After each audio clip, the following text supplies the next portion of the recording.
Welcome to the Video Game Town Hall podcast. I'm Grant Bruner, the editor-in-chief of videogame.town, a website in which we write about video games often, and we have a weekly podcast. Jared usually does the introductions, but Jared's in Montana. He's off rubbing elbows with, various well-to-do people. But I'm in Delaware, and our guest is in Washington. James Rigby. Noted friend of Jared Russo. How long have you known Jared? I've known Jared for, I guess it's almost 2 decades now. It's got to be. Yeah, it's going to be around 2 decades now. It's a long time. And it has. I'm going to guess how much Jared has changed. Very little. That's correct. Yeah, pretty much the spitting image as he was 20 years ago. That sounds about right. You have given us an enormous amount of support in the year plus that we've been around. And one of the things is we have a wonderful Discord channel where if you give us as little as $3 a month if you go to videogame.town/donate, you can join us and chat. But with that, we found that you've been playing a lot of Final Fantasy lately. You finished Final Fantasy 16 and you kind of jumped into the Final Fantasy 7 remakes.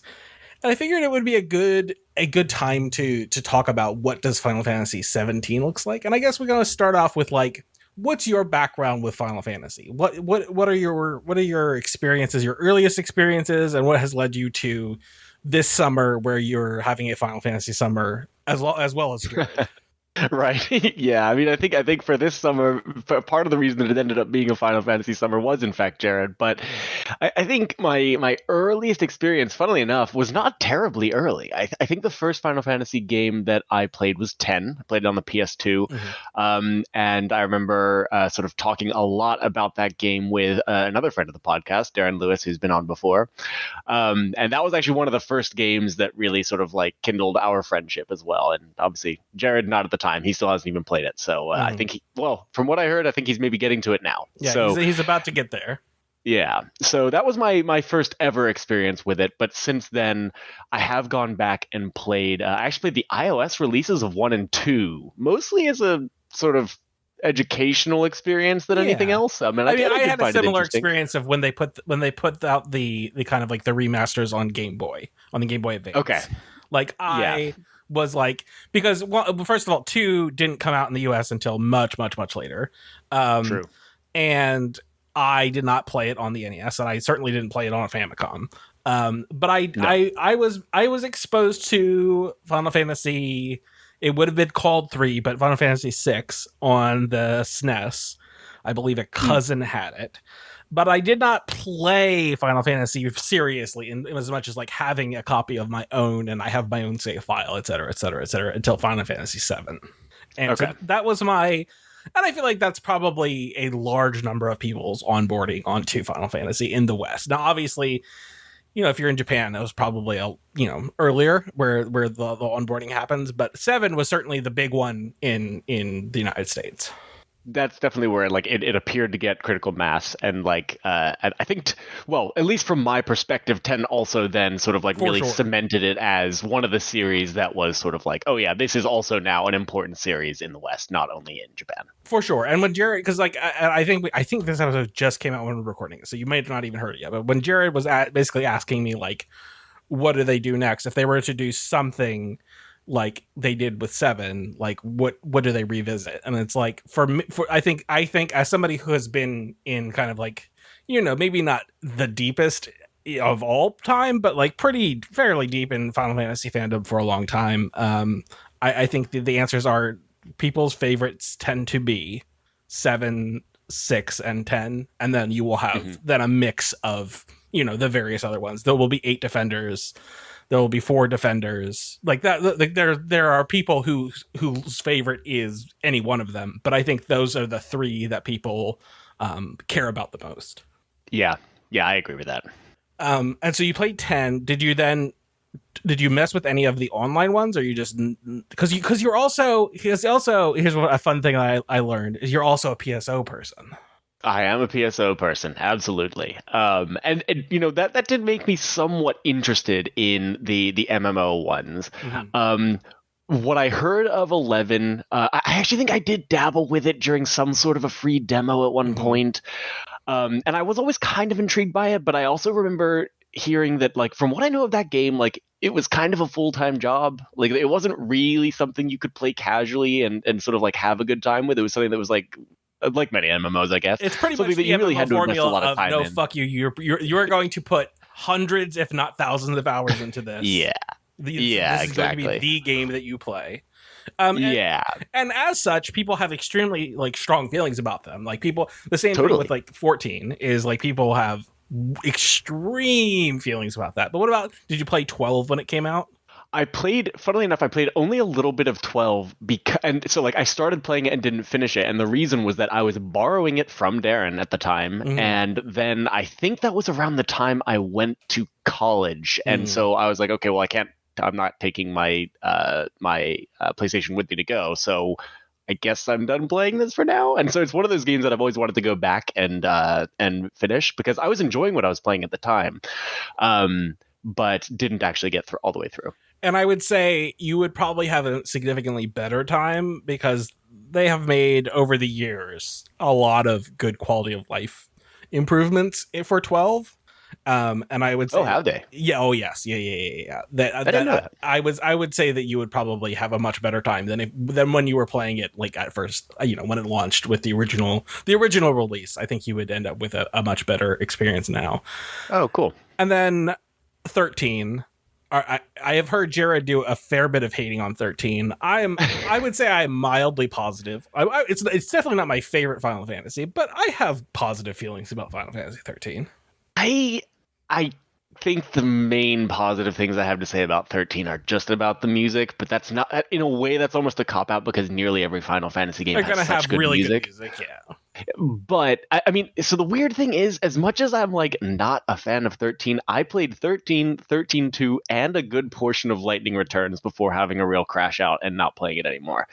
So like I definitely sort of was invested in that like phase of Final Fantasy, Mm-hmm. but looking back on it, there wasn't a lot that outside of like, I mean, I liked character designs, I liked the broad strokes like ideas, but when it came to the execution and how things played out in the game, 13 for me just got so convoluted that I was just sort of like every once in a while I was sort of like, do I know who everybody in this scene's alignment or like what everybody in this scene's alignment is with one another anymore? Like I don't really know that I fully understand what's going on, and I've been like doing my best to keep up with what's happening in this game. I think an argument you could probably make towards most of the story heavy Final Fantasies is that they maybe get a bit up their own ass the further into the game you get.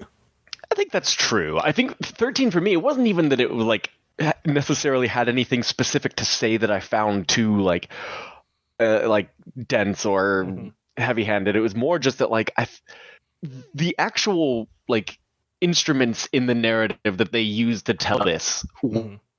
opaque to me. I was Yeah. frequently just sort of like we had all these things with the different fal'Cie. What were their goals? Like that was always kind of confusing to me. You had the l'Cie doing all these different things for the fal'Cie, and it wasn't really clear why, and it seemed like that was deliberately obtuse. And so those kind of things were somewhat off-putting to me. Even though I wouldn't say I hate the like Final Fantasy 13. I think it was still there were still some very distinct memories I have playing that game that are positive, but overall it's not one of my favorite Final Fantasies. Yeah, and I think it's kind of an inflection point on where Final Fantasy, the Square Enix kind of decides to take Final Fantasy into into being all like like the much more like I would say mainstream. Like they're trying to reach an audience that doesn't play JRPGs. We're trying to explain to Jared like if you want the JRPG, the most regular JRPG, you want Mm-hmm. like Dragon Quest games. Like those are, hey man, you're here's a slime, hit it with your sword. Yeah. Like that is, and to obviously to great success, they have figured out a formula that has worked extremely well over the years. But they kind of wanted Final Fantasy to be more, and that's where they've started to like lean into more actiony things. Mm-hmm. You see it with 13, and I think that it then fully is they fully execute on that in 15. How did you play 15, and what are your thoughts on that? I did, and I'm actually very positive on 15, which I I know a am lot of people are not. I am a Final Fantasy 15 defender. Excellent. Okay, a fellow defender of Final Fantasy 15. It's Yeah, a I it's a actually fun. am very You attached to that game. hang out with your bros. You go on a trip. Yeah. It is kind of a delight. In fairness, I held off until they had done a fair bit of patching. So it's my understanding is that the game has improved over time, or not currently, but like it improved over Mhm. time. I played was like Royal Edition is kind of like when I Yeah. was like, okay, I'm gonna sit down and I'm gonna play through this. And Mhm. I had a really good time. And it's my understanding is that part of the reason why I had a good time is that I played the later version of the game. Maybe that's true because that is the one that I played too. So I didn't play it at launch. I think that that's the one that I also played. And yeah, I really liked the. I mean, it's actually one of the last sort of open world style Mm-hmm. games that I played where I really found engaging with the open world rewarding. Mm-hmm. And so part of that might just be that it hit me at a good moment in my life where that was the type of game that I was looking for.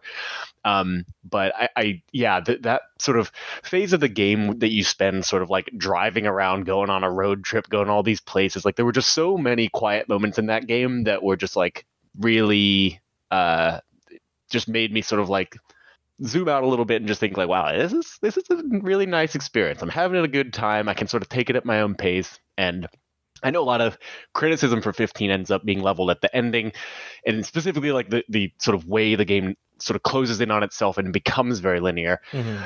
But I don't really have an issue with that. Like I sort of get some of the criticism of it, but at the same time, with a lot of these games, I kind of get to the point where that's what I want in a way. Like I think it worked well for me because with a lot of these games, I sort of like going out and doing what I like to do in the open world, and then at a certain point, I'm like, okay, I kind of need something to push me along a little bit. I need to just sort of like have some thing to follow that sort of doesn't keep opening up and being like, hey, what do you want to do? And Yeah. it sort of says like, no, you kind of committed to doing this now. So I think that structure actually worked for me more than it worked for a lot of people.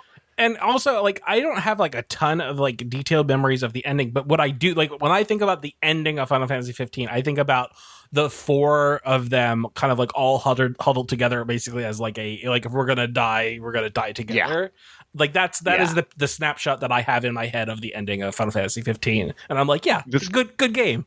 Yeah, the snapshot I actually have in my head from that game when I was playing at the end of it is when you're sort of like going into that final battle and you literally select through your photo album a Mm, photo to leave like on the throne of, I guess, it was probably Lucis or something. yeah. And I was like, damn, that's a simple little thing, but like, yeah. And I mean, I didn't even engage with the photography all that much, but I had a few pictures from here and there, and it was really cool to just be like, yeah, you're gonna leave like a physical photo that you, well, quote unquote, that you took in the game as your sort of like memory of your journey together, and you're like, damn, that kind of hits harder than I expected it to. For sure, and I like you're taking pictures with your buds, you're cooking meals with your buds. Yeah, Like man, yeah, that it is the quintessential like dudes being dudes, like dudes rocking yeah, game. yeah, absolutely. I like that game quite a bit. And then of course, which you have just finished recently in the last weeks, Final Fantasy 16. Yeah. Where did you end up on that? I enjoyed 16. I think there was a lot of things about, especially the combat, that I liked because it was sort of like an action game light in a Mm-hmm. way, Mm-hmm. where like it was sort of a more, you're really just playing the one character. Obviously you have characters that are companions and stuff, and they'll be doing their own thing and it helps out, but generally speaking, functionally your companions like will just distract other enemies and Yeah. you'll end up catching up with them later. So you're pretty much going it alone. But I thought the sort of limited amount of combo ability for different abilities and setting up your uh, specific stances with the different elements was cool. So I liked that component of it. In terms of like the the sort of story and setting and everything, it didn't connect with me as well as many of them, as like some of them did. Mm-hmm. And there wasn't a specific thing that I disliked about it, but I do think the games that get a little bit more into the medieval setting don't tend to resonate as much with me. Yeah. And I also think that like the thing that was missing for me in 16 narratively was a sort of a tighter link actually to sort of some of the things they reference being there historically. So like they talk about this like fallen civilization and all of this other stuff, and they sort of give you a lore dump on this toward the end of the game, but it's not as tightly woven into the story as they do in some of the other games. And I think that would have really helped me connect a little bit more to the world than I was able to.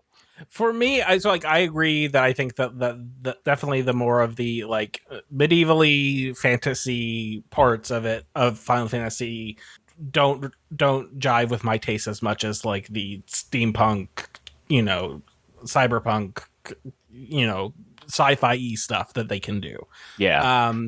I would say I think that the first probably third I think I was really working with. I was like, okay, they're doing stuff. I'm feeling it. Because it feels so much like they watched, like the people who were making the game were like, man, Game of Thrones, right? Yeah. Yeah. And I'm like, okay, well, there's like intrigue and there's politics and like obviously I've spoken over and over again, but like having the dynamic codex available like allows you, like you wish that you could read like a George R.R. Martin book with the dynamic codex. Yeah, where it's just like, okay, sure, what's going on? And like, I'm open to this, and then I just feel like they lose a lot of that, and it just kind of becomes very generic fantasy to like, oh, it's like into basically like, well, you're like you're destined to do the thing, so like it is the destiny. And I also think that they do Jill so dirty, like a character that could have been interesting, and then they do fuck all with Jill.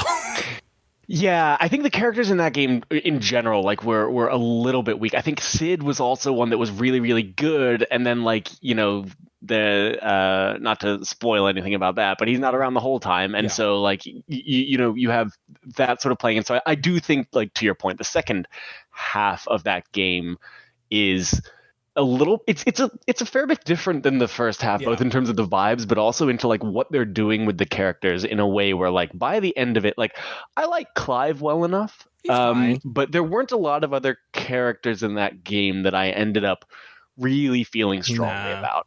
No, and if they had continued, like if I feel like they because it takes place over a significant period of time. There's time jumps and stuff. Yeah, we're like in the intro, they kind of set it up as like Clive and Jill, and I'm like, all right, like sure, yes, this dynamic duo, and then they're like, no, but fuck, right, and then you get to the end, and they're like, hey, remember like Clive and Jill, and you're like, kind of, but like, weren't we? I mean, I feel like it hasn't been a thing for a while, so like, what do we? You want to just bring it back now a little bit? Or? Yeah, I mean, so like, I think the set pieces are incredible. I think that the combat is in general pretty good. I think they did it. They broadly did a good job of the combat. I would say that I made a bit of a face about not having a party. It's a thing that I think that companies, especially like with a long running series, they get into their head where they're like, but we got a how do we streamline? And you're like, right, but you take away all of the parts that are interesting. Yeah. You sand everything down. So yeah, I would say that there's I would say we have somewhat similar takes on the other Final Fantasy sounds like series. I think it's hard for me to not say 7 is my favorite. I think it's easily, this is like the one that is the most impactful for me. 10 has been pretty impactful in terms of just like the time in which I lived, and I would say 15. I would say probably like I really, really like 15. I think 15 is a really strong game. 8 I feel fine about, and 9 because again it's very much like the throwback medieval chibi guys that I feel Mm-hmm. significantly less strongly about. But people do love. Don't get me wrong, people love them, but it's not really. And also it also has kind of like gone over time. I feel like 9 has lost its influence. Yeah, so 6, 8, and 9 are the ones that I sort of like am that I want to play, and Mm-hmm. I'm kind of like, oh man, it would be really great if they'd remake one of these. Mm-hmm. But I'm actually curious in your experience, like having played. Well, you said you played 6. Did you play 9? I did well. So I definitely have not finished 9. I Okay. have in. It's probably been like 15 years now, something like that. I went through. I played through a significant amount in like a an emulator, and Okay. it was fine. It didn't like it just didn't do anything for me particularly. I didn't. I like, and I probably put 5 to 7 hours into it. I certainly didn't. I didn't get anywhere close to beating that game. Okay. Yeah, because what I was going to ask you was like, are those games where you would recommend like playing them in the form they exist today, or do you think that like a remake would probably be the 6 better for way to do it? sure, and the pixel remaster that you can just get on any console is Okay. good and great. Like Okay. I would wholeheartedly recommend playing 6. Like I Okay. would say you would probably have a good time playing 4, 5, 6. Like those Okay. are Cool. good games that hold up well. The pixel art still looks good. Um, the PlayStation era games are a lot harder. Where like I think that they are worthwhile playing, and if you want like to like better understand like the history of it, they did like a kind of like a half-hearted remaster of 8, um, Yeah. where it's like it has better character textures. It's still kind of fucked up. um, Okay. um, it's fine. People like that. Let me put it this way: if you were talking to somebody who felt really strongly about the story of 8, then they would say you got to play 8. 8's the best game. Eight I just happen to not feel that way. eight was the one that I think I remember hearing had the it was like one of the people's favorite like side games in a Final Fantasy was a card game from 8. Is that right? I mean, I wouldn't be surprised. I definitely don't play sides. I try to interact with the side stuff as little as possible. Like I'm not, especially because like Final Fantasy VII Remake series has been just chock a block with that shit. And I'm just like, no, thank you. Yeah. I will play as much as I need to play to progress, and then I'm out of here. Interesting. Okay, so you don't do any minigame stuff in them. I'm not zero, but it's like, is this going to take me 2 minutes and I can get some cool stuff? Okay, fine. That you want me to sit here and train on this for a half hour? Fuck off. So is it fair to say you did not take the Besaid Aurochs to the championship in Blitzball? No. I'm not doing any of that. Or like there are people who talk about playing the original Final Fantasy VII and like they're like, oh, you got to grind chocobos Yeah. or like, oh, you got to get the lightning bolt. Like, fuck that forever. I have things to do. I have other video games to play. Yeah, I sometimes am like that. I'm very picky about Final Fantasy minigames or just minigames in general in games. But I weirdly like if there's enough depth to them, sometimes that's actually what pulls me in. But so like Blitzball was an example where like I actually didn't do it on my first playthrough, but on a later playthrough I spent a lot of time with Blitzball and thought that was pretty fun. Yeah, people like that they Blitzball sort of like quite a bit. Yeah. And so games like that, I mean, and the classic example for me is actually the Cheo Garden from Sonic Adventure 2. Oh, for sure. Like It's the only good on part of those games is the challenge. It is. But so like when it's to that level, a lot of times I will get into them, but I'm not as much into the like, oh, there's like a little arcade in here and you can sort of play some side games if you feel like it. Then I'm like, pass. Yeah. I would say the Final Fantasy. I'm trying to think about the Final Fantasy game that I struggled with the most. Yeah, like probably like 9, where like like I tried it and it's fine, but it's not for me. And the earlier games, especially like I played the various like 1 and 2 came out on GBA, and then they did 3 on the DS. And those are old games. Those they feel old. They ask a lot more of you for very little payoff. Yeah. Like they're like, yeah, grind, motherfucker. because that's what a JRP is you sit there and you do battles for hours. Yeah. And it's like, Yeah. I don't need to do this. And like I can understand it in the context in which they exist, which is like, yeah, of course, that is how RPGs existed at the time. That's what people conceptualized is enjoyable about RPGs. Yeah, like when I played 1 and 2, the iOS releases for those games, I found them interesting. Like it was kind of because you could see where some of the influences that sort of now are sort of like omnipresent in games of this style came from, and that part of it is interesting.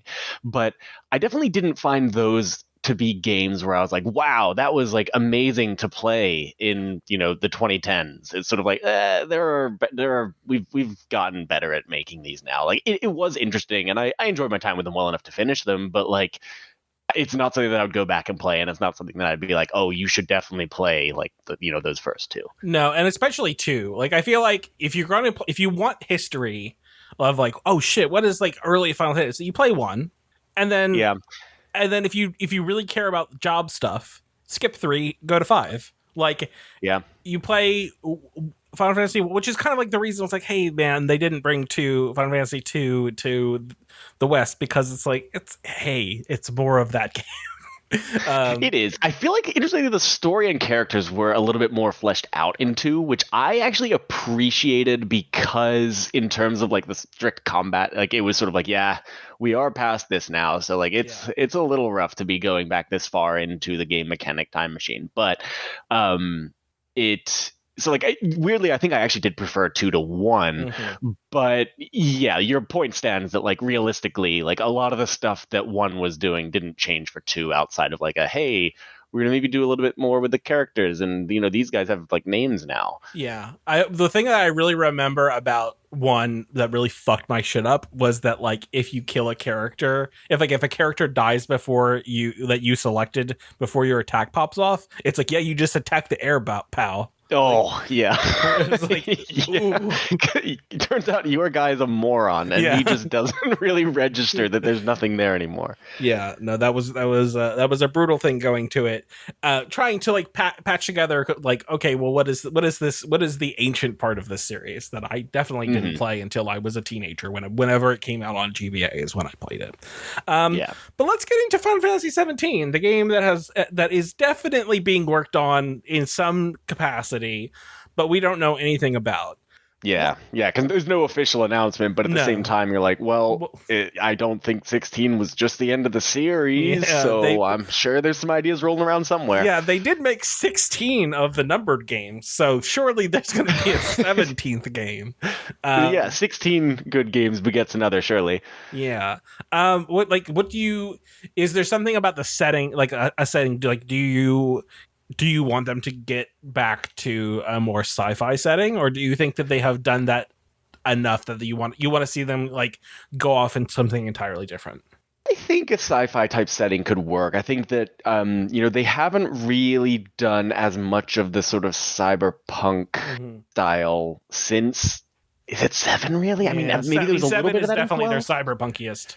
Yeah, but 7 definitely is. So I think I mean, they are doing the remakes of 7, so I don't know if you want to like mirror that too closely, but I do think that like as a general setting, I would like to get a little bit away from the medieval ones that was sort of like heavily emphasized in 16 and was also somewhat present in 15. I think that it would be nice to get a break from those, but what I find that I'm not necessarily as opinionated on that if it's done well enough. I think that for me, I do like there to be some sort of like, it doesn't have to, I mean, I guess I don't want to say like tropey or anything like that, but like I like the sort of JRPG sort of like world building that tends to happen where you've got some bigger things happening behind the scenes that manifest as weird things, and over the course of the game you sort of learn a little bit more about the world in that way. And so I think like that was one of the things that didn't hit as hard for me in 16, but are definitely key parts of games like 10 or 7 that I think really did hit hard for me. So I think like something that facilitates that type of world building would be nice, in my opinion. I kind of want them to be doing space stuff. Space stuff. Now that could be interesting. They kind of like, even in 7 they kind of like dabble in some space stuff. Not a ton. You're not going into space. But what if they went into Right. space? Yeah. Yeah. I mean, there's definitely like I could. It's a theme that appears in a few of them, right? I mean, you had Yeah, like for Star sure. Scourge from 15, and you had the elements of 7, like you mentioned, Yeah. and so like these are things that show up, even if it's never directly been a setting. So I mean, to be honest, I have no idea what that would look like, Mhm. but I'm certainly open to it. Yeah. I want them to. I guess I want them to do is not stuff that they've done before, and like Yeah. 15. Say what you want. That is at least like I mean, and it was a like a clusterfuck. If you like, if you know anything about like like how they got to make 15, Yeah. it was an ordeal.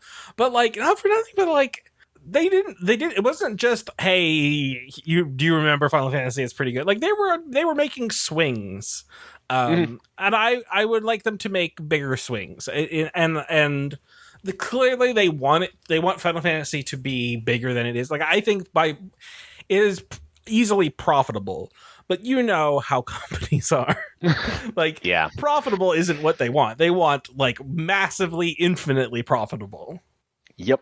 Yeah, and I do think that like what contexts the space stuff would occur in would be interesting. But I mean, even if you look at like Kingdom Hearts, where there's a lot of like sort of like shared talent there, obviously. Yeah. Like they do the whole sort of like traveling between worlds thing. Like I could very easily see a Final Fantasy game that adopts a lot of that, especially because like historically with Kingdom Hearts, they've just been taking more and more like Final Fantasy JRPG stuff and seeing how much they can cram in. Yeah.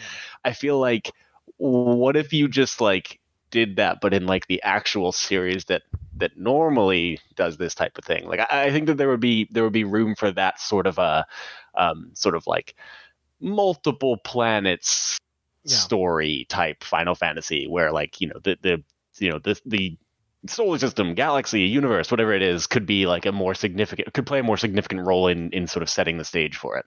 And if they're never gonna fucking get off their ass and do something with Chrono Trigger, they could definitely do something with time travel in Final Fantasy. Yeah, yeah. Time travel is an interesting one. They like that's.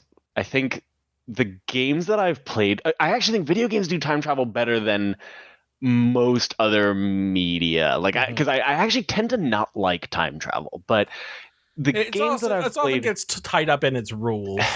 yeah, and it does get messy very very For easily, sure. and time paradoxes specifically are one of my pet peeves. Like that's the one thing where I'm like, oh, I really don't like this. I really wish we weren't doing this. It's kind of But why I like the purity of a Terminator, in that like, yeah, yeah, mhm. yeah, yeah, yeah, it's dumb. Don't worry about it. Yes, yeah. I think you have to be very careful with how you handle that, because if you try to get too into the mechanics of it, things are going to break and you're going to make a steaming mess. You go, shh, shh, shh, shh, shh. It's naked Arnold Schwarzenegger. He's a robot now. Yeah. Yeah, but like Chrono Trigger is a great example of that, where you sort of like got the different eras. They're separated far enough from one another that like, yeah, you do have this sort of like time paradoxy stuff going on, Yeah. but it's nicely delineated in a way that I can sort of like overlook. Yeah. So I would I'd be I okay would with I that. would like I would like them to do that. Do something. Do something big. I want Final Fantasy 7 to do something big. RPG systems. This is something you seem to have like pretty strong feelings about. So like, how you level up, or how specifically like how you customize how your character plays. So like the sphere grid or materia. Yeah. How you are customizing to make your character instead of just a character. Yeah, and I mainly mentioned that when we were talking about doing this episode because I think the RPG elements were a lot stronger in games like 7 and 10, and I Mhm. feel like since then they haven't been hitting as hard Yep. for me. I feel like, and I think it's not even just Final Fantasy. I actually feel like RPG elements across a lot of more modern RPGs have not been doing it for me the same way that they did when I was a kid. And I don't know if that's purely my own nostalgia and like me wanting things to be how they used to be, or if it's just that like I personally feel that a lot of the RPG systems now are a little, in a way, almost too open ended, and I feel like people have kind of been like, oh, you need to like just sort of let the player do whatever they want, or you need to just railroad them into specific decisions. And I feel like neither of those are what I actually want. Like, Yeah. I do want there to be rules. I want there to be structures. Typically, like, I like characters to have certain archetypes that they follow, and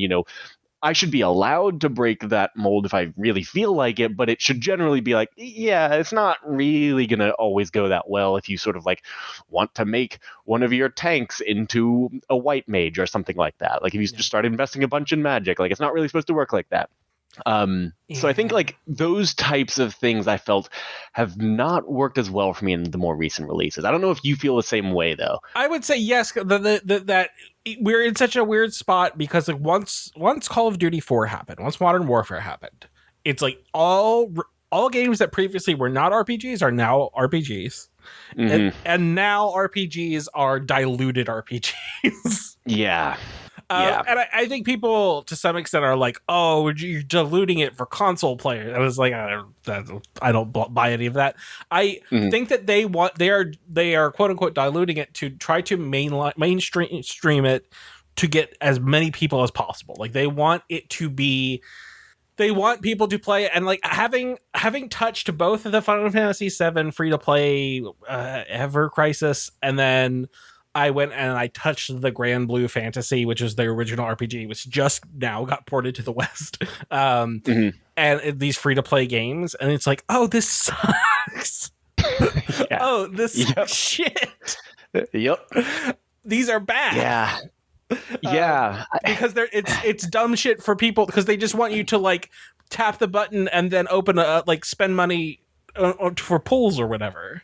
Yep. Yeah, I think those systems all just uniformly suck, and they don't really belong anywhere. But if they must belong somewhere, it can be in free to play mobile games. Yeah. I think that. But like those systems when they exist in like standard RPGs just suck. I mean, Xenoblade Chronicles 2 had like a literal gotcha system for the blades, and I felt like, what are we doing here? Yes. Well, why does this have to work? There's absolutely no reason this has to work like this. No, and it's frustrating. I think that like one of the games that people hold up as kind of like doing it really well is Obsidian's Fallout New Vegas, which is to say make the changes instead of it just you get more powerful, you make the things different. You make trade-offs, you make your character feel distinct from other kinds of builds. Yes, exactly. I think like that sort of like meaningful. I think, meaningful choices that are not like choose which numbers go higher for this character. Like that's not interesting to me. But like the materia system in 7, or even the sphere grid in 10 to a lesser extent. I think the materia system in 7 was one of my favorite RPG elements of anything, where it's just sort of like, oh, well, you've got these different abilities that you can mix together in different ways, and using them, expands those almost independent of the characters to a certain extent. I actually just thought that worked really well. That's neat. But yeah, I think that like it should be about like how do you want this to actually play? How do you want the mechanics of the game to sort of subtly alter to sort of suit how you want this to work, rather than like, oh, well, you made this one guy really good at magic, so when he casts his fire, it does like a ton of damage, and then when this other guy casts it, it just doesn't do that much. Like, sure, like you can have that, but like that's not an interesting system in and of itself. No, you definitely want it to have like unique gameplay aspects. Like you don't just want to be able to spec into something. You want it to be like, well, it's not just, oh, well, my numbers do better for, if I'm casting this spell, it does better. It's like, okay, but like, what makes this feel different? Like, okay, yes, I have high numbers for fire instead of high numbers for ice, but like fundamentally, that's just slightly different animations from each other. How does this feel different when I'm playing the game? Yeah, totally. And I mean, I think that was actually one of the things too that was like interesting in going back to like PSO and stuff is where and Monster Hunter does this too, and it's probably a more famous example of this, where like you've got different weapons that play meaningfully differently, and so depending on what you're using, that's going to heavily influence your playstyle. Yeah. I think systems like that, where you then have layers on top of that for like specifically how you want to customize your personal experience with that weapon, make for much more interesting systems. Not that it has to necessarily be weapon based, but I think that that's a way that we've seen it done successfully recently enough. What I kind of like about PSO that a modern game in that kind of in that model would never do now is sometimes you just stumble upon a weapon that is not your preferred weapon, but has such better stats. Like, Yeah. it's so much better than what you have, where you're just like, Yeah. I guess I play this now.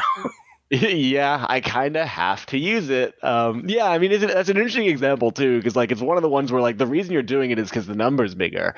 But sometimes number being bigger can be like a useful incentive to be like, okay, I'll try this different style of play, even though like it's not how I would normally have like chosen to progress. Yeah.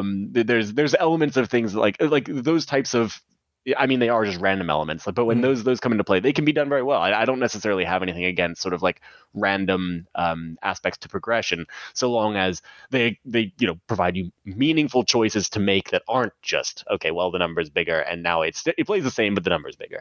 Definitely. And so we had kind of touched on this before, but like they had kind of gone like more towards you're playing a single character unless you're managing a party.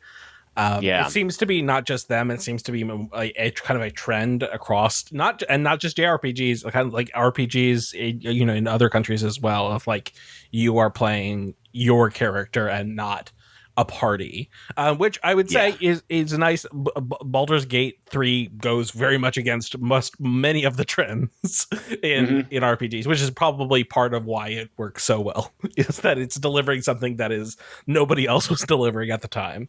Do you want to go back to you're building a party, or do you think that there is value in you're building your character? I generally like parties better. I think that my sort of cynic in me says that the reason it doesn't happen as much is because it's harder to create meaningful sort of like interactions with a party, and I do think that that's a critical component of it. So like the problem with me saying like that, okay, yeah, I want them to go back to having full parties, is now that sort of adds a number of characters that have to be written well, and they have to, like, in today's sort of gaming landscape, I'm going to be expecting that they interact with each other in ways that are relevant, that and sort of may change a bit depending on how I play the game. I might see different interactions between characters, and I think that the more you add, the more difficult that gets. And I feel like a lot of developers have started to think like, well, if we only have a single character, then we don't have to do any of that. But I think when that's done well, those really do create some of the most memorable sort of characters and stories in video games. So I in a way, for me, I'm saying like, yes, I want that, but I'm also sort of acknowledging that like to do that right is definitely a lot harder. Because then you have to consider like balancing all of that so that you're still like I just think about what it must be to balance a video game, and it just seems like a fucking nightmare. It really does. I don't know how it's done. I don't even know where you would start to do that. Yeah, I mean, like it just seems like so difficult, because like sometimes I think like, oh, I'm just gonna go down to easy and blast with this, and sometimes I do and it's fine, but then I will get like, oh, but this is kind of boring, and I don't get to use the cool stuff I have because they just die so fast. Yep. And then I'm like, exactly. Oh. So yeah, it's tough. It is. I do not envy the people who make video games. No. I would agree with you. Like parties, I think are more interesting. And you think about like the synergy system in Final Fantasy VII, the remakes. Like holy shit! Especially like as things you have more characters in Rebirth. Like that shit is so good. Yeah, I mean, I'm only just getting into the. I mean, I guess I'm like maybe chapter 10 of the first game. I mean, okay, so you're talking about this.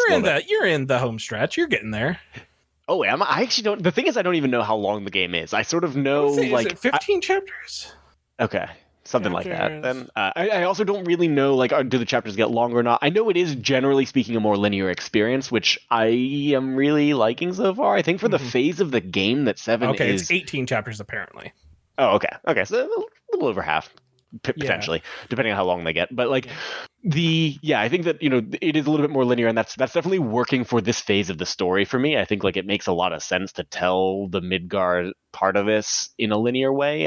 So I'm really enjoying that. But yeah, so I don't even know that I've gotten too deep into like character interactions, just because like a lot of the time your party is sort of like, oh, Yeah, it's different swapping all now, it's this around, yeah. person's. Yeah, they sort of switch it out And on they you. definitely But that's something you get into more in the next game, yeah.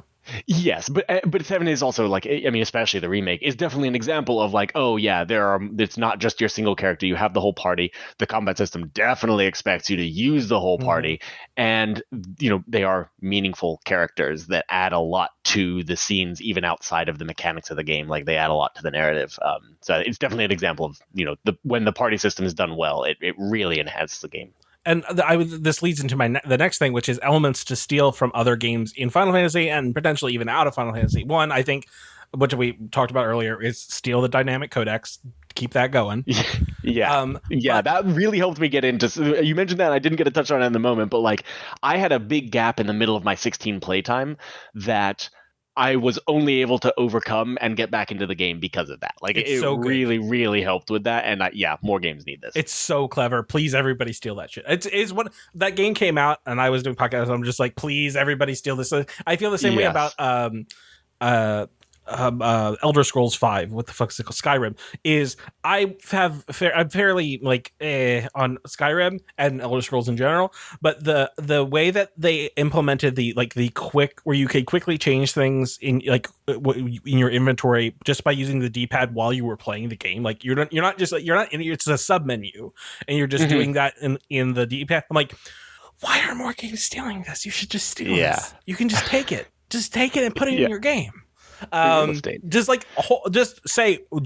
have somebody assigned to this for a week, study how it works, steal it. It seems, yeah. Yeah. Straightforward. But I would also say, I think about 7 that I would want to move forward is, and you don't get this a ton in the first game, but you do get it a ton in the second game, which is that when there is more than your party has, you're only having 3 people who are going to your combat party. But you say like, okay, but you have like 7 fucking people. They're just around. They follow you the fuck around and like Yeah. have dialogue. And when you get to a story moment, it's not like you didn't bring Aerith. Sorry, pal, you're not going to see it. Which is the Yeah. thing that RPGs have done since I've been playing RPGs. Where like you didn't bring the person to the place. Sorry, you're fucked. Yeah. You miss out on this. Yeah. No content for you. Yeah, but it's just like yeah, they're all there. Like you're Yeah. playing 3 of them, but they're all there. You could visually see them. They're all, and they like will throw you like, "Hey, here's a potion. Here you go." Yep. Yeah, no, I think that the way that they sort of like have people in those scenes and very much present, so you don't just sort of like forget about them until you're like in a battle, or forget about them and then you're like, oh god, yeah, they're in the cutscene now. I forgot they were with me. Is a helpful way to sort of like add a bit of sort of cohesion to a game like that, where otherwise it can be easy to lose track of like who's where at what time. Yeah, I also really like the combat in 7, the 7 remake series. I kind of like the pause and play as like they're not going to go back to just do regular turn based or like an active time battle. They're not going to do it. It's not going to happen. Yeah, we've also been talking about this a little bit just over Discord, but like I do like the combat. I'm really getting into it. Like I bounced off a little bit at first, and I think that it does a bad job of explaining how to play it, but I think that once you figure it out and things start to click, I think it's a really good system. And so I agree with you that I think the most likely thing is that they stick with that and continue trying to develop it, and I would be totally okay with that. I am definitely a turn-based combat defender. I'm a big fan of turn-based combat in general, and the only reason that I would say, I would like to see them take another stab at what a Final Fantasy might look like with something closer to turn-based combat is Clair Obscur. I feel like, we've seen examples where like you can have turn-based combat that is a lot different than what you typically think of when you think of turn-based combat when it comes to sort of things you have to do in real time, reactions and different sort of ways to respond to things that are happening to you, and also different ways that you whether it's QTEs or not, but like ways to sort of combine attacks together, mix up different effects. Like these types of things, I think we haven't really had a Final Fantasy game have that deep of a turn-based combat system like we've seen like that. And so I would almost be interested, and maybe it doesn't need to be Final Fantasy 17, right? Maybe it can be one of their remake projects or something we like that. We have a game for you, and it's called Final Fantasy 7. I'm sorry, Final Fantasy Resonance. Oh yeah, I guess there is. I haven't. I need to take a closer look at what that game actually is. I heard that it was kind of a remake of it is a remake. So they had a gotcha. Okay. They had but this is not just we ripped out microtransactions. It's we took all of the story from this games as a service gotcha thing, and we're remaking it as a single player turn-based RPG. Okay, so sounds like I need to maybe check that out and see. But so like, does that look? Well, I don't know. How much do we know about the combat in that game so far, and like how the turn-based system actually works? Like, is it a little bit more involved than like, say, a Final Fantasy X, or is it, or and even 7 to a certain extent, where it's more like select your action that gets performed? There's not a lot of like necessarily like interactions between different mechanics, or does it seem more in depth? I guess I don't know the answer because I probably have only really seen the trailer, so I have not. Okay. And I've not dug into it, but it does seem like to be, hey, they're making a more classic Final Fantasy game. Because I'm definitely not saying like, oh, I want old school turn-based combat. I want like fresh, like new, like a new take on turn-based combat. That I think like a lot of people played Clair Obscur and were like, oh, okay, yeah, so like you can do some interesting things with turn-based combat. And it's not the only example, but it's certainly the most prominent recent example. And BG3, I mean, I feel like BG3 is fully turn-based, and it's really fucking good. Yeah, exactly. So like, I think it would be interesting to see, but maybe that's just me being somebody that likes turn-based combat in general. But I think that there's a lot of interesting things that can be done there, and I think it sort of gets set to the side as like that's more of an older game type of sort of combat system, and I think it doesn't necessarily have to be, even for like, because obviously there's plenty of like smaller projects, indie projects that use it, but it's not as common in like big AAA releases now, and I think it could be if you do it right. Yeah. I guess because we're running out of time quickly. Mini games, are there do you have strong feelings about mini games? You seem to be the mini games person. Are there mini games you desperately want to be included? So I think the part of the things that I had in the back of my head when this came up was, did you play the Theatrhythm Final Fantasy that I can't remember if it came out before the iOS release. I played it when they released the iOS version of this, but it was a rhythm game. It's one of those games that has continued to be on my wish list, and it just never goes low enough for me to pull the trigger. Like it's always like, hey, it's 30% off, and I'm like, it can go lower. Yeah. So I mean it was really fun. It was free at the time I played it. I mean, you could, there were microtransactions where you could buy, this is like the full packs. This is like we're selling, the complete thing on the PlayStation or whatever. Yeah. So I played a bunch of that and thought it was really fun. And I mean, it works so well in Final Fantasy because the music is so good. Really, I mean, even the free app just had so many bangers in it that I was just sort of like, this is an amazing way to spend, a few minutes here and there when I've got some downtime. I'm loving this. But I also think like some of the more recent Final Fantasies, I mean, I you and I were talking about the scene of the honeybee with the dancing scene and how incredible that was. So like really they've dabbled with this rhythm game kind of like mechanics in a few different times during the Final Fantasy's history.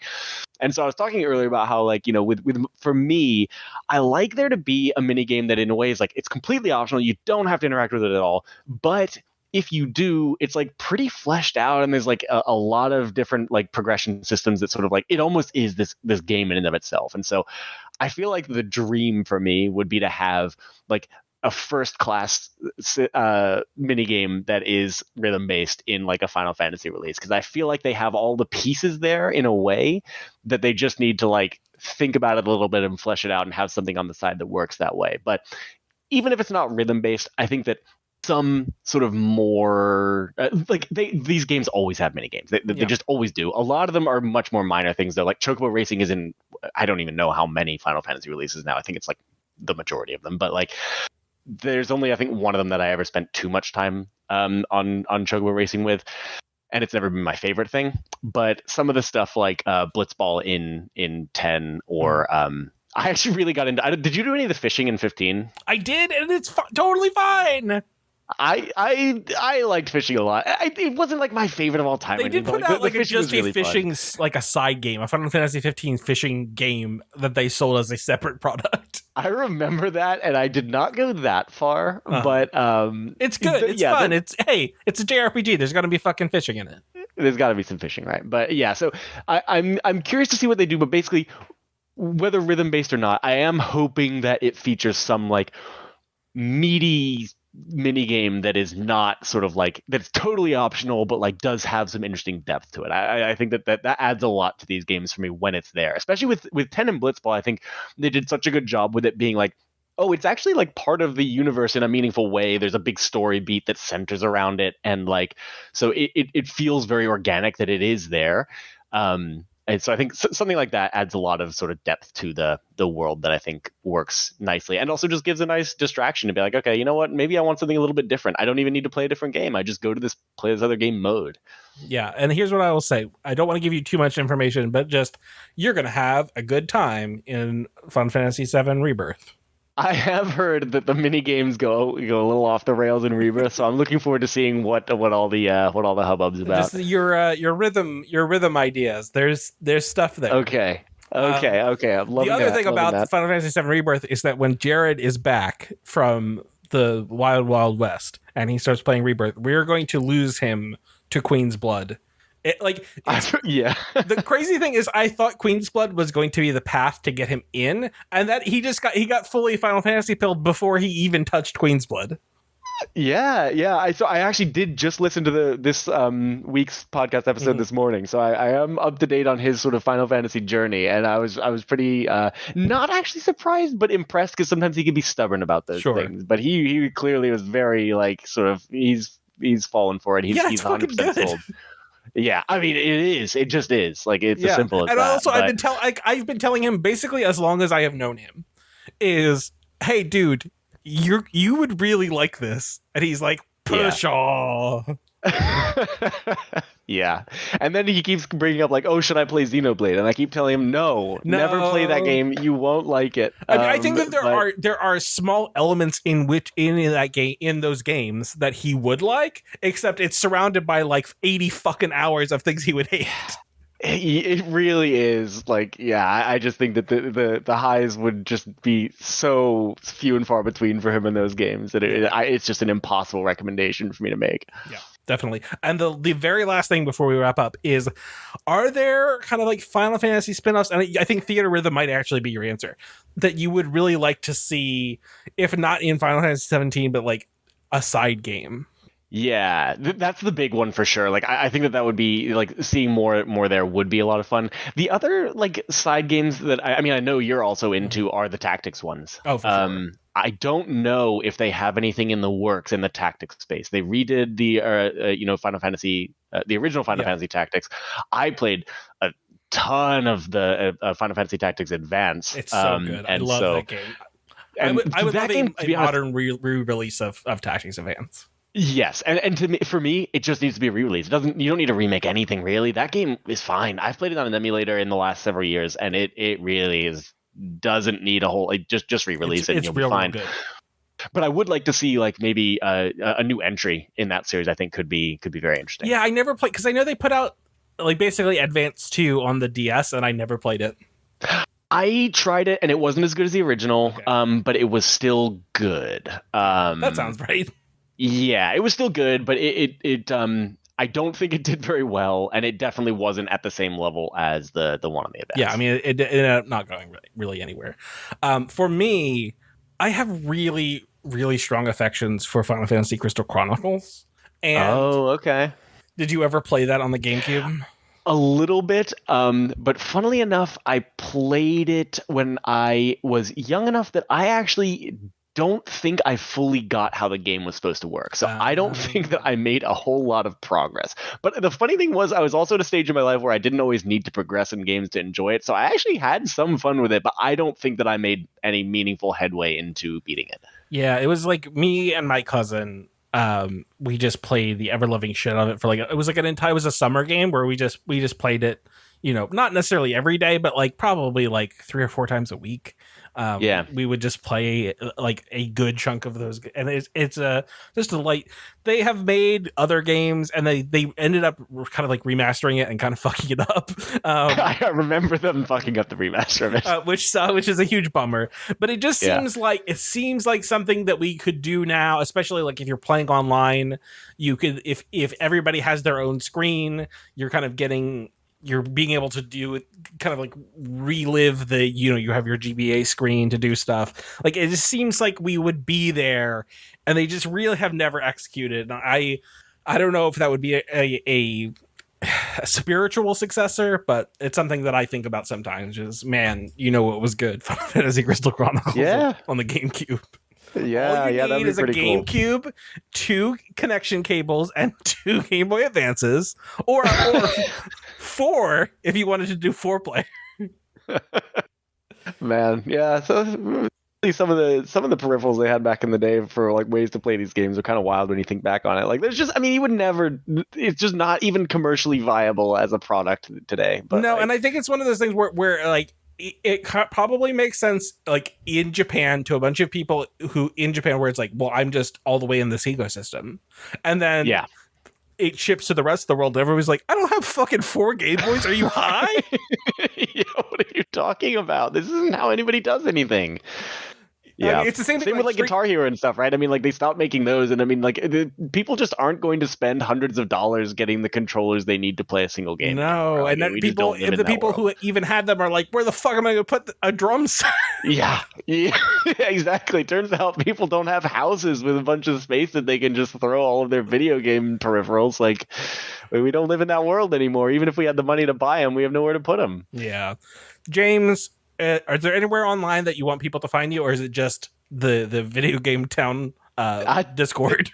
Yep, that's what I was going to say. If you want to find me on the internet, the most reliable way is you get yourself a Video Game Town a Patreon subscription, and you come chat me up in the Discord. Please do so at videogame.town/donate. We're also on all the socials: TikTok, Instagram, Blue Sky, yada yada yada. All of that is on videogame.town. Jared will be back soon. We will have more podcasts. So I have more guests. It's going to be a lot of. It's a big Grant week, or a big Grant 2 weeks of Grant hosting the podcast. But Jared will be back, probably with a tan and some cowboy boots. But for now, bye-bye. Bye.